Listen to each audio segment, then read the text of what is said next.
Alrighty. Welcome everyone to our monthly webinar for March. I'll be going over a couple of updates about Advisor pretty quickly. We've got Lexi Neiman from our Career and Tech Ed office talking about Perkins. And Brian Helzer here will close with some slides about the annual survey. We also have a pre-recorded session today by Jim Kent, talking about the CDC collection, the non-public consultations. That video is posted here at the nedataconference.com website. So let me get started. All right, not too much to cover this month either, being, the spring. First, I did want to mention that the data conference website was updated, as you can see here. A little bit of a new look. And the main thing is that we've compressed all the prior years into different pages that you can click through either through the archives menu up top or the buttons at the bottom. And so now there's not, 30 of these when you come in. So the main page just lists the 2023 webinars right now. For now, they still look like they did before. We've got the video, we've got the slides. We are working on adding a new search feature. We're still kind of testing that. I think to get that to work better, we will be going through and adding tags, basically for covering all the subjects of all the presentations in the prior meetings, to help that to work. So we'll be working on that in the near future. All the recordings will be hosted on YouTube now, which I think works a little better. We've got the copy of the videos out here, but there's also a YouTube playlist that has all webinar videos in it. If you ever wanted to just go through it that way.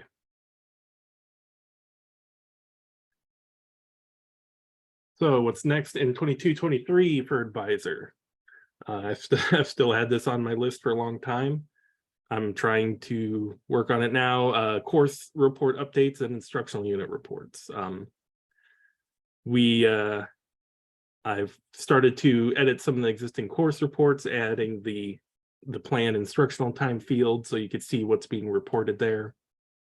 Then I will work on a new calculation for instructional units that will use the planned instructional time instead of just your term codes to calculate instructional units, and then put that into a report so you could see the results.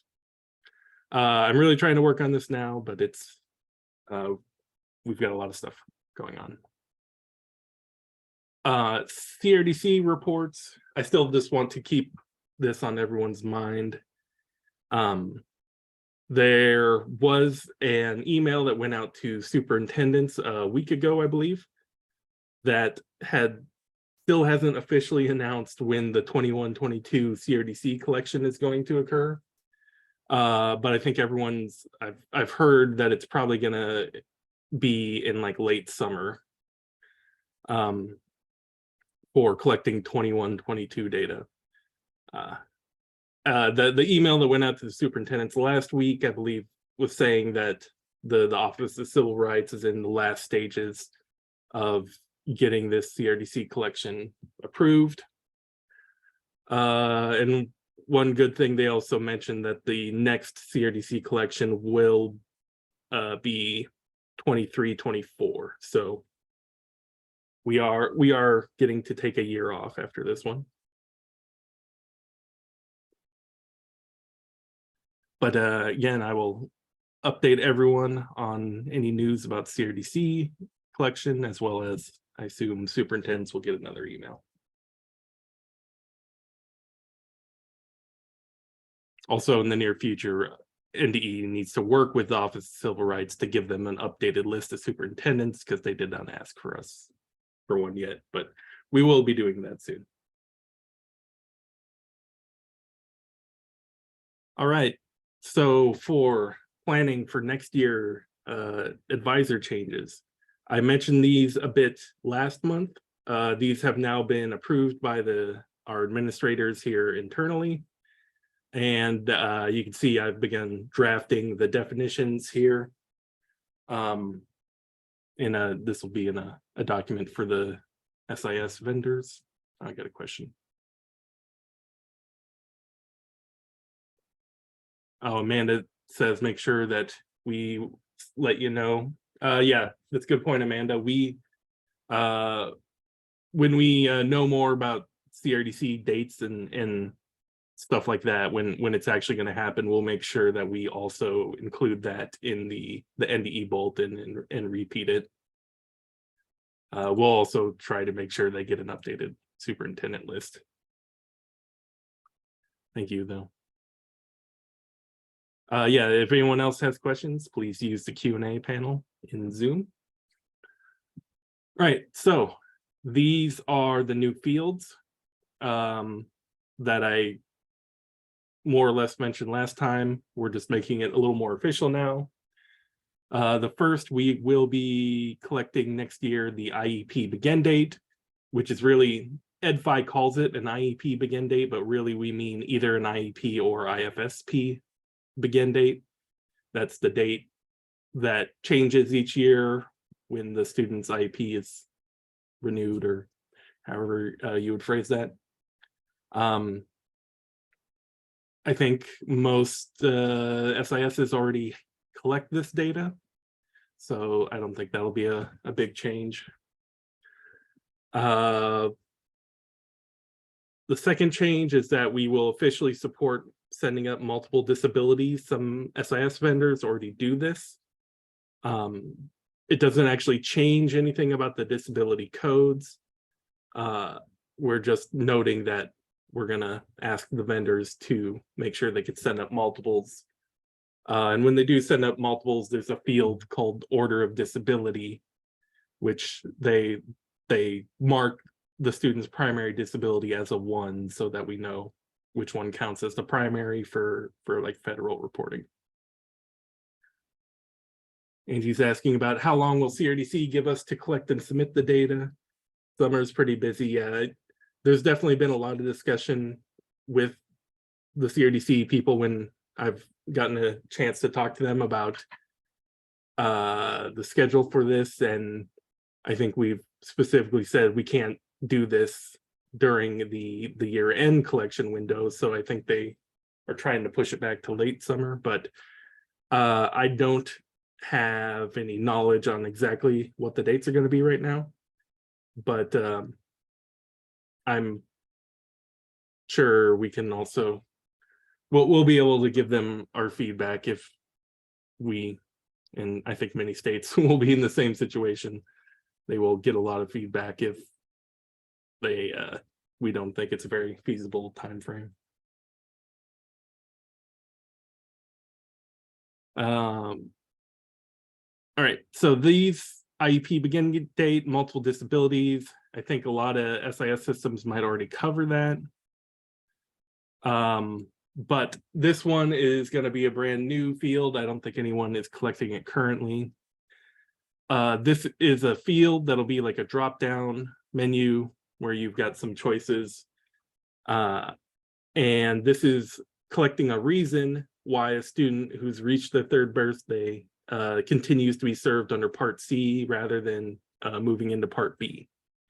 Most students, you would just leave this blank.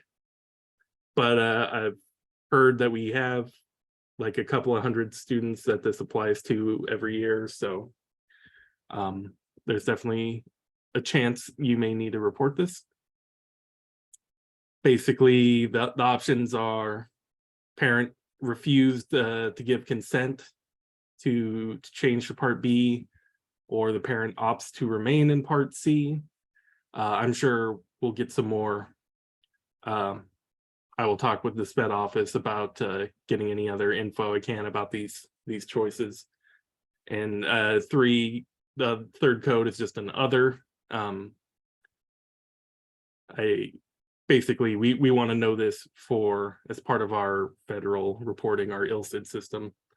That is one of the metrics that gets sent up for our SPED accountability.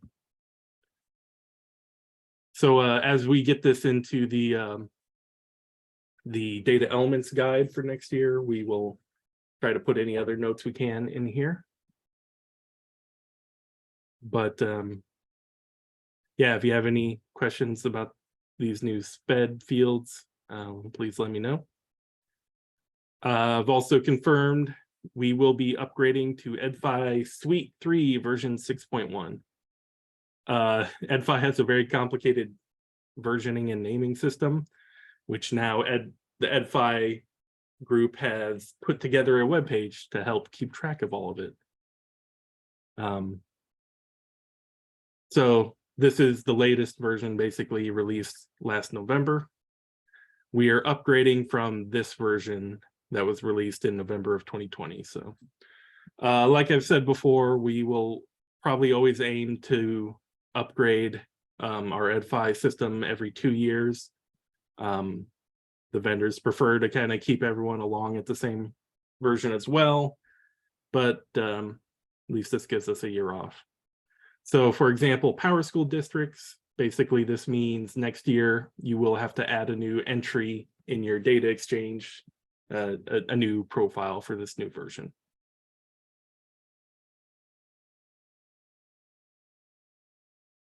Angie asked, do districts that use SRS need to do anything to prepare? Well, SRS will be creating, the ability to send up these fields through SRS. I don't know about that you have to do anything to prepare for it, but you can expect that you will see some changes in the fall in SRS to support these. So like I mentioned, this last one, the part C to B transition, I'm pretty sure SRS doesn't have any field like that currently, so that will have to be something new added to SRS.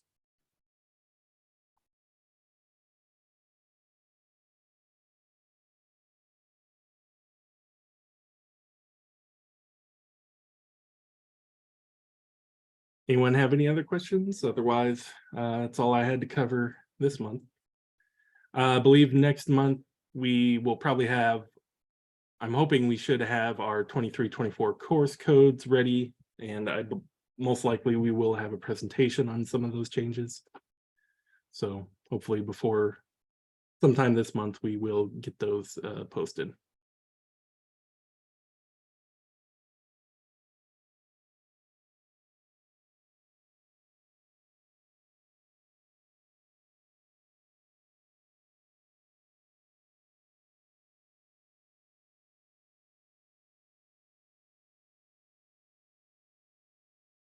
All right, I'm not seeing anything. Thanks everyone for joining. Give us a minute and we will switch over to Lexi next.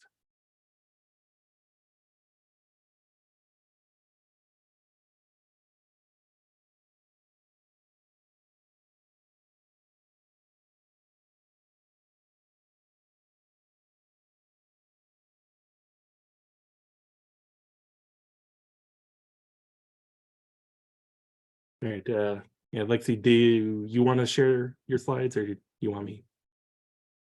No. You're muted, by the way. If you want to control my slides, you can, since you volunteered. Sure. Okay. And you might be able to join in too on some questions for Perkins reporting as well. So team effort here.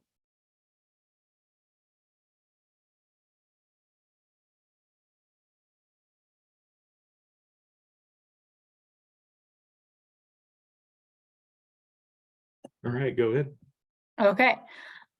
So for those of you who don't know who I am, I'm Lexi Neiman. I serve as the Career and Technical Education Data and Research Specialist. Today, I'm going to be kind of talking a refresher, some updates to Perkins data reporting. That's going to be due for secondary in June. So that's sort of where the basis of where the presentation is going to be is more at the secondary level to, as far as updates and clarification goes to the reporting. So the overview in the next slide is just basically what we're going to talk about. I'm going to try to go through it pretty quickly. I know we're kind of punched on time, but I want to have some time for questions and answers at the end. So to kind of delve right in, I want to make a clarification on sort of where we calculate as far as the population of students. So for Perkins data specifically, if you want to go to the next slide, Max, to clarify, this is concentrators. So it's a subgroup within career and technical education. So it would be at the secondary level, a student whose grade 9 through 12 has earned credit in 2 courses within a single career cluster at the intermediate and capstone level. And then for post-secondary, in the same reporting year, earned 12 credits in a single CTE program or completed a CTE program.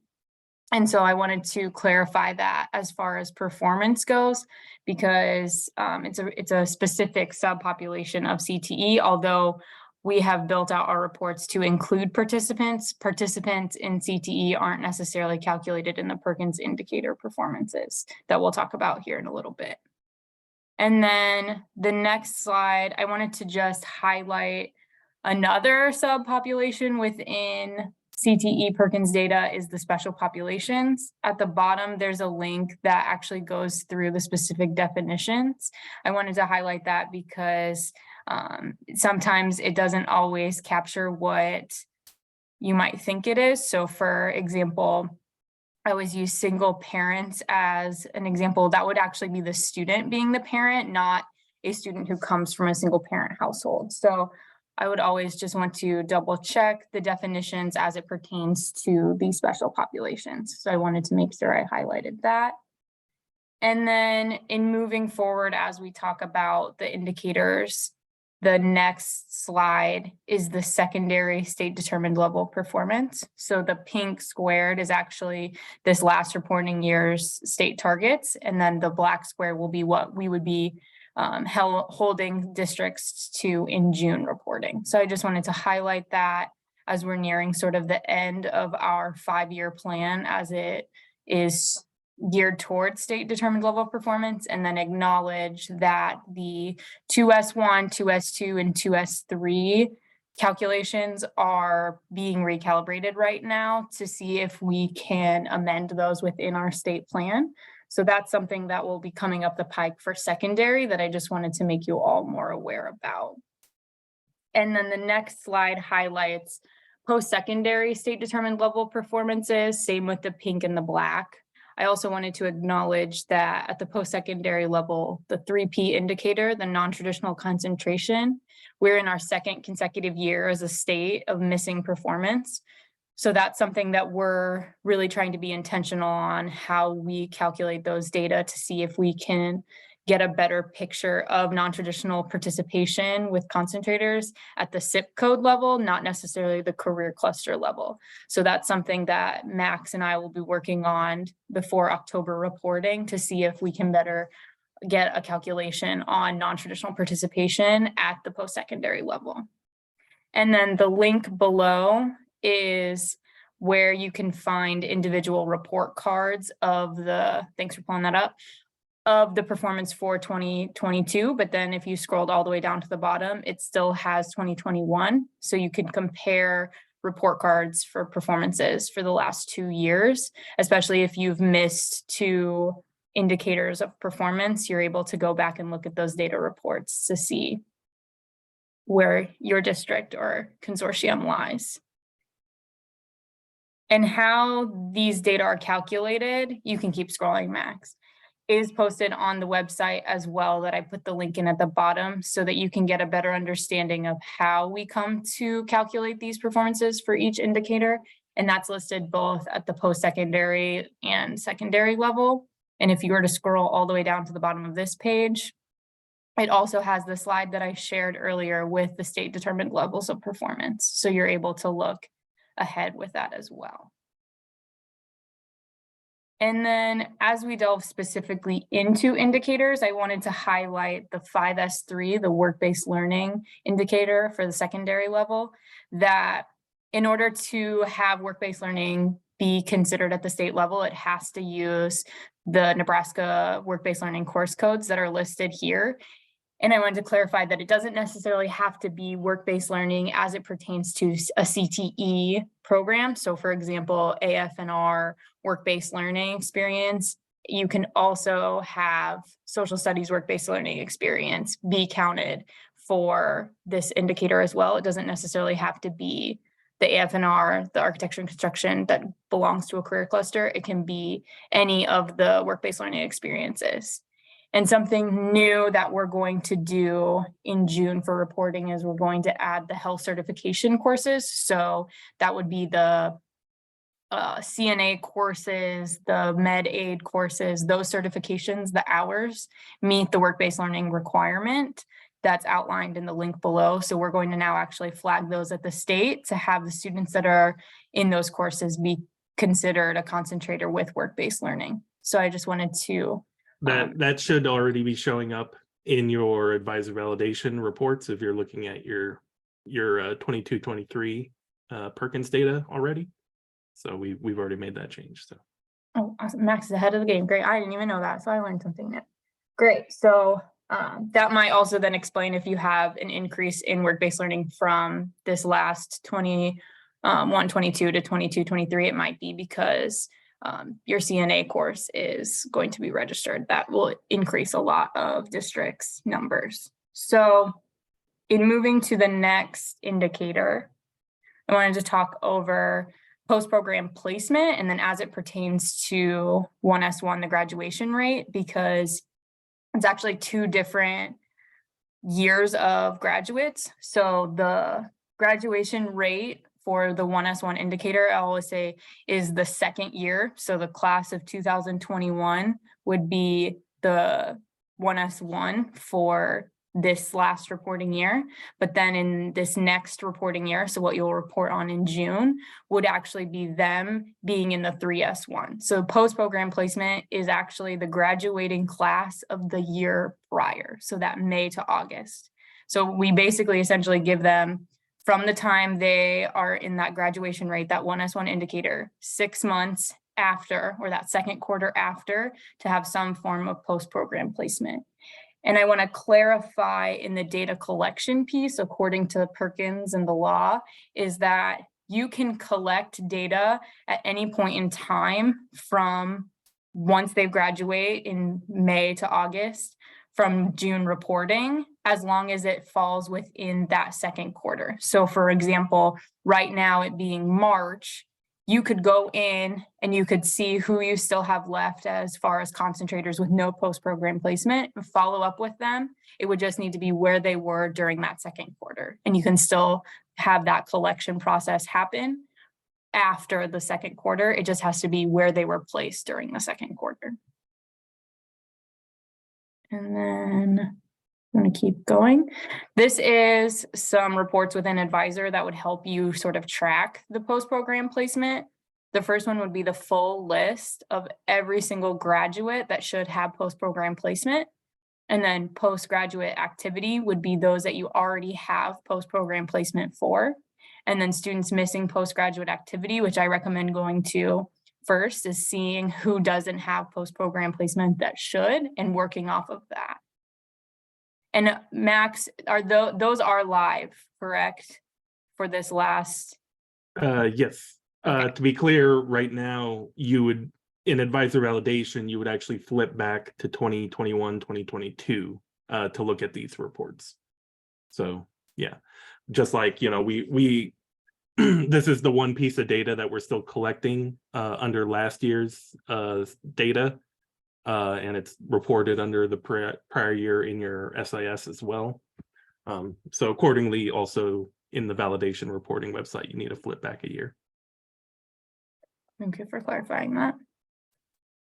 And then this, I just want to highlight as the indicator trends report is another report that's available to you to access to get a better understanding of performance, to double check, to see. It follows a stoplight model through, well, I say the pink is kind of the red meaning, pink meaning missed performance, yellow meaning fell within that 10%, and then green meaning the goal or exceeding the goal. And so I just want to say that's a high level report that you can pull that doesn't necessarily go into the weeds. The next slide, I believe, is the indicator report that does go into the weeds. And I wanted to highlight, because I think that this report can be pretty confusing for some people, is that these are raw student counts where the 1S1 num, the NUM, is actually numerator, and then DEN is denominator. So it's just shortened.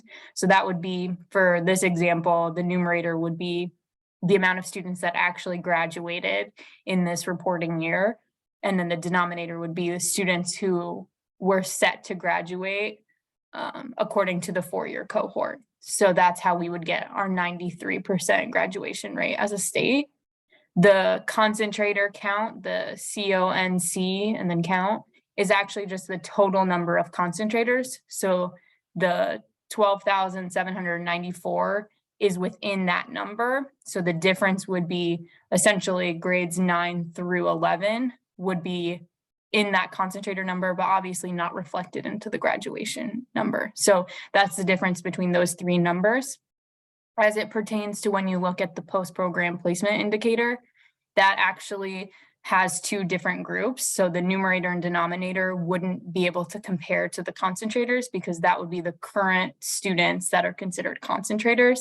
The numerator and denominator looks at that year prior. So those are students that have already left and graduated the school district or consortium. So they would not be reflected in that concentrator count. So I just wanted to clarify for this report specifically that that operates a little bit differently.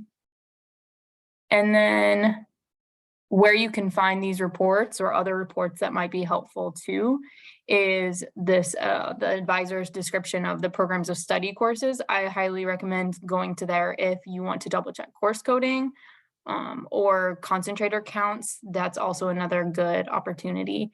And then same with the Perkins 5 student counts, that would also help you to see what the actual number of concentrators are and then broken out by career pathway. And then the Perkins 5 indicator report is that blue raw student count report that I just showed you. And the indicator trends report is that pink, red, yellow, green report that I just showed you prior to the indicator report. Those are the best Perkins reports to be able to go through and actually look at where performance is, where there might be some missed coursing or missed coding for courses.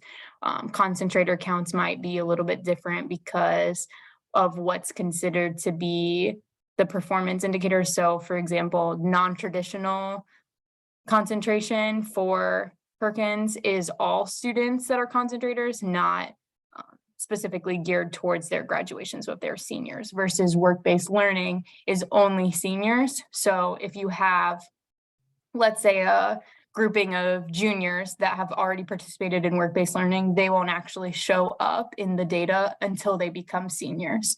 So this will give you a better opportunity to sort of look more in depth to who actually is counted in those indicators and how it's calculated. And then another opportunity that will be up the pike as we sort of get into the new standards and the course codes that will roll out along with those new standards, specifically the courses that have work-based learning actually embedded into them, will be able to be tracked on here. I highlighted the changes up in the toolbar. That will be able to give you a good understanding of what the new course codes with the new standards will be. Without having to sort of search in and find it specifically within, you'll be able to track every single change that we've made for the standards within this change summary. So I just wanted to highlight that for those of you who are familiar with the website, but may not realize that there's a summary that you're able to look into. That will also show if we've ever removed any of the course codes, and we update those frequently. So that might also be changing prior to the standards if there's any changes within the last program year for courses prior to the standards. So I know there might be one or two, especially in the health science area, that we've taken out. So I just wanted to make sure you all were aware of that. And then, yeah, there's some middle school courses as well, just to, so it's on your radar. And then I always want to make sure that we acknowledge the data reporting window as far as the audit goes. So once secondary accountability data is due on the 15th, there's a 2-week window that, and I'm happy to, if you reach out to me, help you through anything that you see off, anything that you think might be misreported or needs to be corrected. That's your time to be able to do it.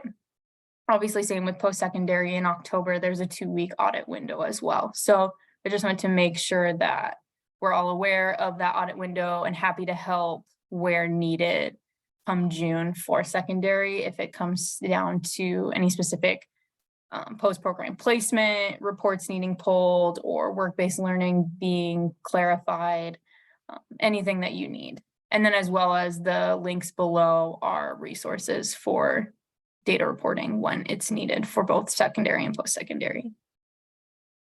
And then I believe that's the, and then wanted to throw a unshameful plug for the Perkins Technical Assistance meeting that we'll be hosting April 20th. We're having 2 sessions. They're recorded.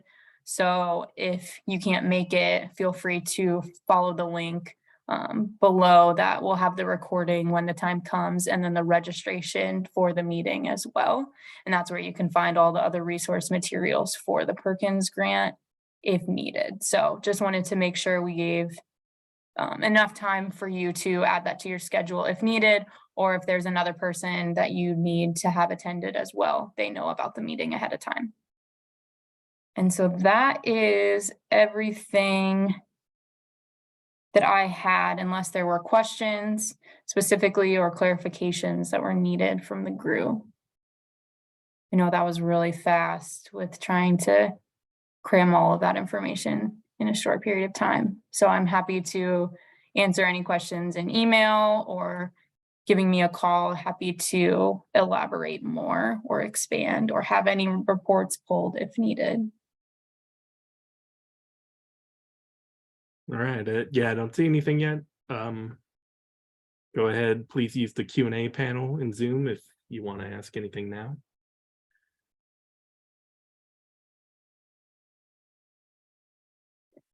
The links as in all of the links within the PowerPoint that I just went through, I believe, I'm not sure if the principals get every single link, but I know that we tend to send out these links to the grant managers themselves.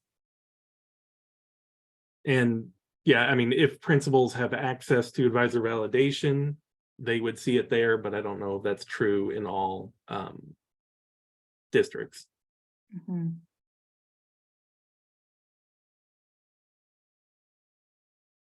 Someone be at the work days. Don, are you referring to the advisor work days that we would have in the spring?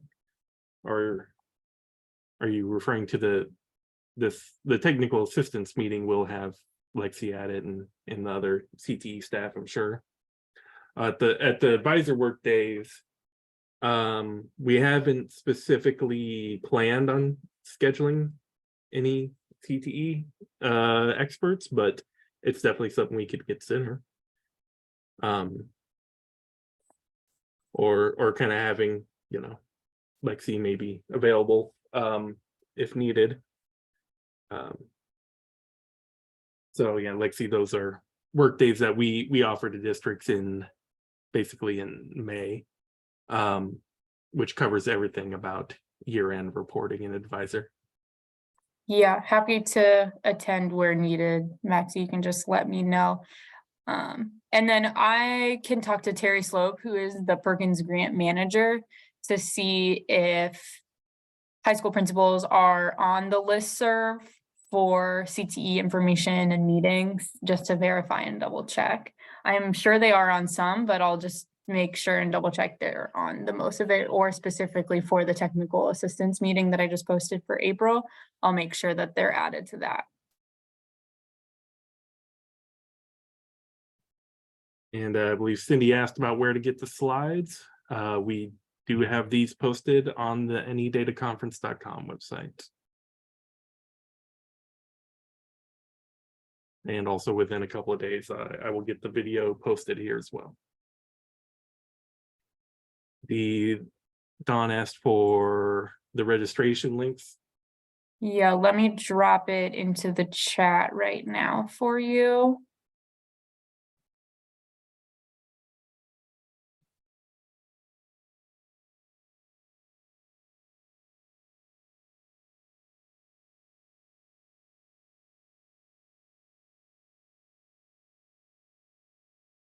And then there's 2 different links to register for either meetings, and it's the same meeting. So as long as you attend one, you'll get the same information.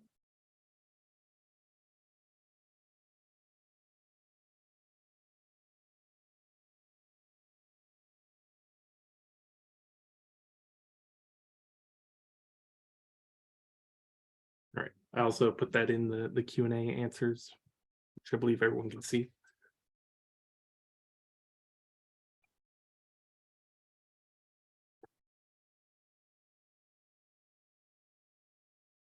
All right. Anything else for Lexi while we've got her?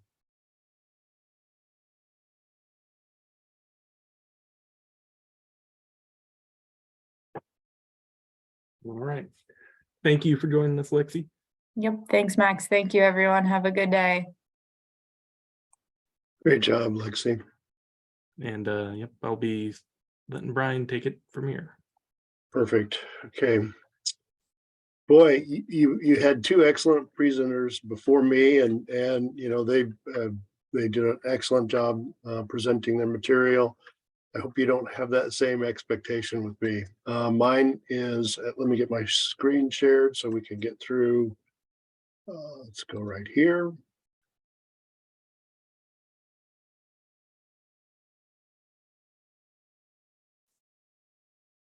So this is the presentation is about the annual survey that we ask from all the data stewards, and it really was at the end of 2022.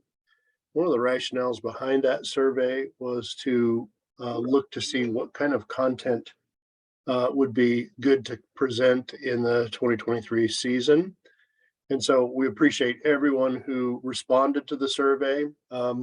We had, I think, 11 or 12 questions that we asked. And so, you know, I tried to summarize some of it. Some of it's in free form text, and so it's a little bit more difficult to summarize, but I did get some of the highlights. And so without Max, just make sure you've got the screens are showing. Is that correct?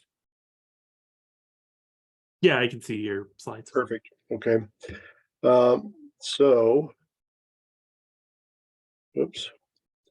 The first question was, who are you from a school perspective? And, you know, we hit about 80% is the public schools, 83 were public, 15 were private, and 5 were other. So kind of gives you an idea of our makeup of who responded to the survey.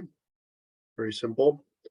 The next question was about your overall satisfaction with the surveys, or the conferences that were done in 2022.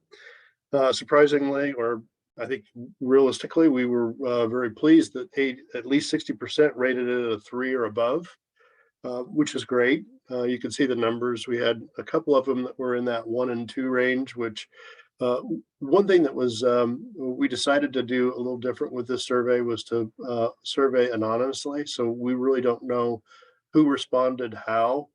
But you know, that way we thought we would get maybe a little bit more honest feedback. We do appreciate everyone responding with the survey, and so this question kind of gave us, you know, at least some confidence that we're doing some things correctly.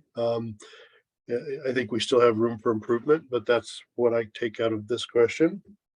The next question is, how many conferences have you attended? And so by extrapolation, you know, that 0 to 8 conferences kind of indicates you're probably within that first year of being a data steward. So, you know, about 70%, a little over 70% are in that realm that, or that they just have never attended. But, you know, I'm trying to extrapolate that potentially they are new stewards that are gaining information from this conference.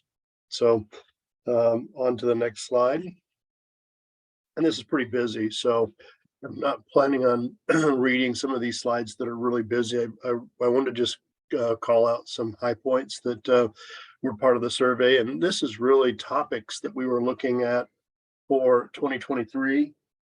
And so the situation for that is, like I said, one of the areas that we were really trying to drill through is what kind of content we need to build to set our stage for the 2023 season. So one of them was make relevant information for schools for growth plans. So how can I use the data for schools that are on growth plans? So that's one of the areas that we'll try and look to see how we can present material for that. Another is any reporting processes that have been updated. So, that's important as well. Can we provide that information about what updates are there for the collections that are there that are being asked for? Another that is kind of near to my heart was data quality needs, why it's critical to maintain accuracy and completeness, security, and timeliness. So I would anticipate we'll have another session on why the data quality needs are why it's so important for us. So the also state reporting information that affects schools, state school report funding, and where does that information come from? I saw that in several questions where they would really like to understand how the reporting affects where state funding comes from. And so I would anticipate there would be some content that we'll work on to try and help with that. And really the last one that I highlighted was dashboard sessions showing how a superintendent can use it down to how a teacher can use it for their classrooms. So more practical information about what's being presented in the data dashboards. So next slide. The question was, what can be done to improve assistance or support for the data quality efforts in 2023?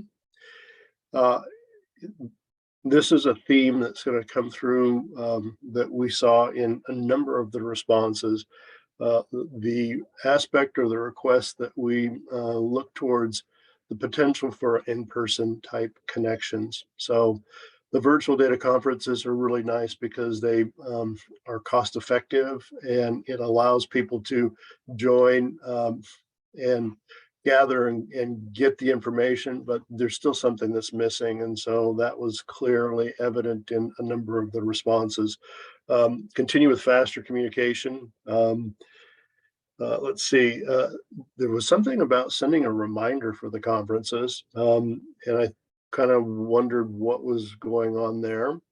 So I think one of the takeaways that we're going to hear, what you're going to hear is there'll be some additional questions that get sent out, survey to find out maybe some clarifications on some of the responses, because for example, the in-person data conference, the last one we did was in 2019. And, we have some content or some experience about that, but, I think we're going to really need to drill down with some additional information about what we'd like to see within that in-person, like when you'd like to do it. And I can't say that we're going to do it for sure, but I am going to actually build another follow-up survey where we can kind of gather some detail about the in-person event if we can have it.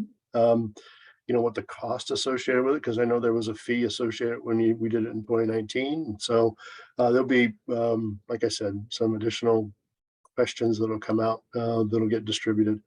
I know that the aspect of getting notified has also been something that is being I've seen it a theme in some of the responses as well. And so I would expect there's some conversation about where the difficulty is in getting notifications as a data steward. We try and utilize the bulletin resource to communicate a lot of that. But if we're having difficulty with the bulletin or it's not reaching the attended audience, we need to know that to maybe make a little bit more improvements there. Of course, the other responses are a refresher on FERPA and digital records. That's great. That could fit into a session for the 2023 season as well. The other that, let's see, including training time for new data stewards. So like in August, what's going to be required for you to complete your efforts within August? That might be a potential that we do before August so people can actually get exposure, or right at August. Good timeline for that. So with that, I'm going to move to the next slide. And again, this is a lot to digest here. And so I'm not going to be read the slide to you, but I will tell you that, you know, the comments about how you're getting assistance from the help desk. So are there ideas or thoughts you'd want to share about improving the experience? You know, you paid compliments to the help desk, service desk, and Maritha's, you know, Max, Naomi, Brock, Denise, you know, those are passed on to them as they work very diligently to try and make sure that you're supported with your needs, with the issues that you report. So again, here comes that comment about, I feel that the sessions are missing the people that would have attended, were there because of a personal, they can't really separate their current day-to-day activities from the content of the conference. And so they felt like there would be a better potential for people to attend the conference if they were away from their day-to-day activities. So we take those comments to heart. Like I said, we'll be looking for additional information about that. And one said they like to go to ESU so they can collaborate with other users. See, that's that collaboration, getting to know people, looking to find out what they're doing. How can I apply it within my own environment? So, and again, you can read the slide at your leisure because it's on the web portal as well. The next two questions, we've kind of correlated them down. So outside of the data conference, how often do you use the NDE resources? So, you know, 66% say they use it at least very often to often. So, I mean, that to me says that we've got at least resources for you when you have questions. So that's, you know, comforting. Now, there are a couple that never use it or rarely use it. So, or the 29 who said they didn't respond. So I'm not sure how to read that, but you know, I'm going to take the positive and say 66% get benefit out of additional resources that are available to them through the conference webinars as well as other online resources. So that's great. The other is, how often do you watch previous conference videos? You know, we're trying to be good stewards, clean up what's there, make sure that it's presentable, make sure that it's searchable. You know, and it's an effort that we're just trying to make sure that the information is pertinent and that you have ready access to it. Close to 50% said that you will go back and look at old content to gather or get information. So it's worth us doing it. So again, we continue to see if there's things that we could do differently with the web portal. Please drop us a note or, you know, respond in the comments. Either one would be great. The next question 10, it's like, are there other resources from the department or research and development website that you might want to make use of? And so here comes in that message. Get into a searchable FAQ, which we have certain questions about a particular issue. Great idea. Admin memos. How can we leverage admin memos to help? ND portal, advisor resources, and NEP. Great suggestions, or this is areas where you can get resources for.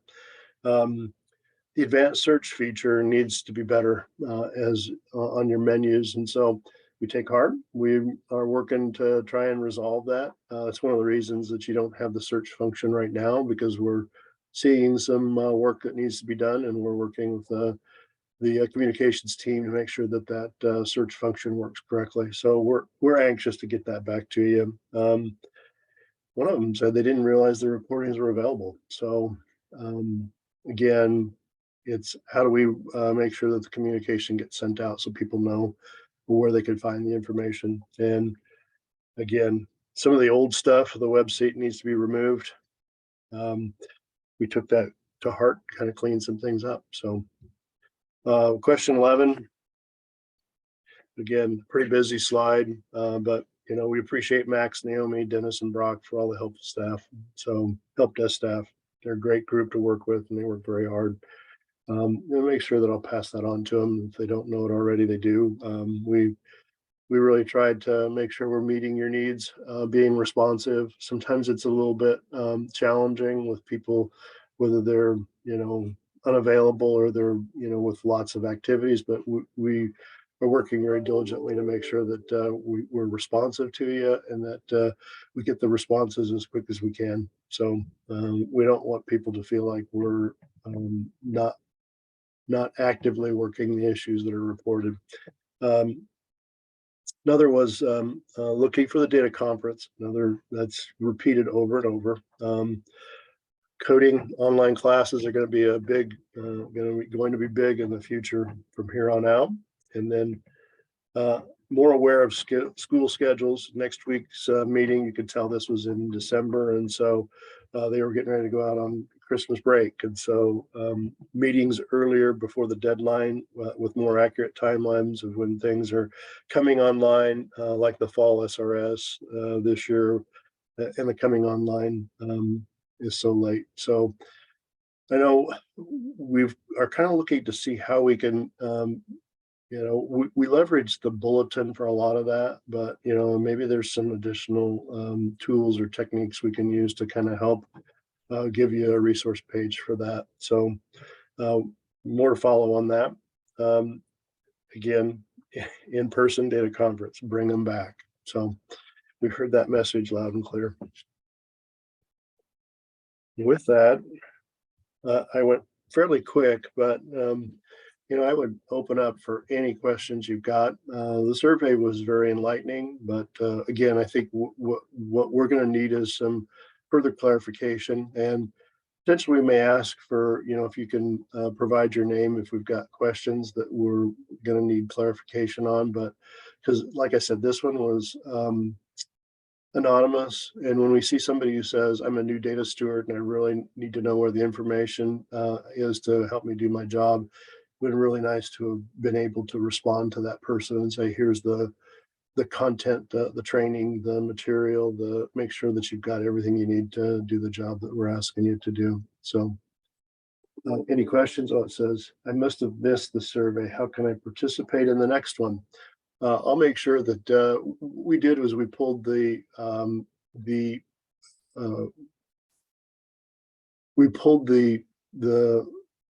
participation from what we did for conferences, and that's who we sent them to. I think we went to all the data stewards and we just sent them out that way. So if you didn't get the survey, we need to just make sure that we've got you, correctly on the list to get sent for more. Other questions?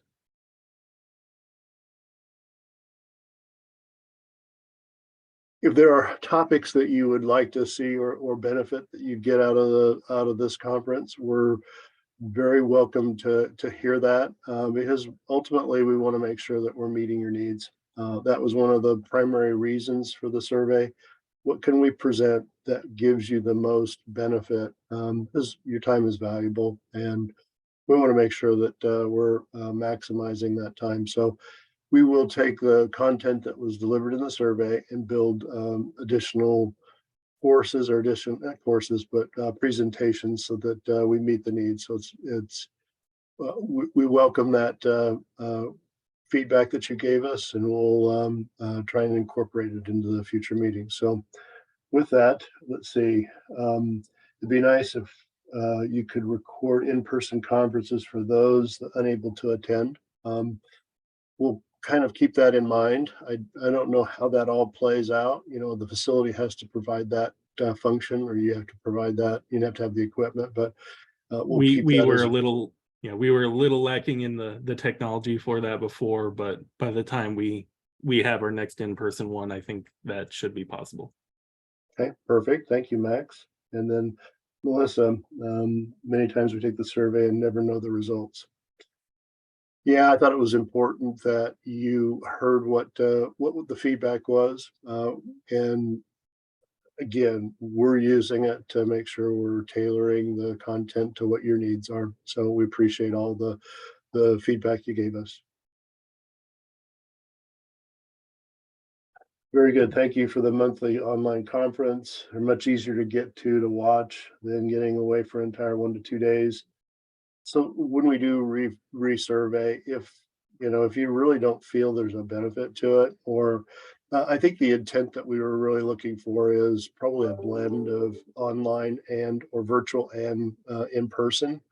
Uh, so I think there's a lot of possibilities. But again, we're going to need some additional information and um, what what makes sense for you. So again, thank you for your time. Appreciate it. Max, I don't know if there's any other questions. We're bumping up against the end of the virtual. I don't know. I don't know if there's any wrap up that needs to be handled because that's typically Naomi that does it, and she's off today. So I'm pinching. No, I don't have anything. So that's it for this month. Thanks for joining, everyone. Yep. We will get the video recording posted in a couple days. We'll work on getting the next month's registration up a little sooner for next month, as we were kind of in the middle of that transition on the website this month.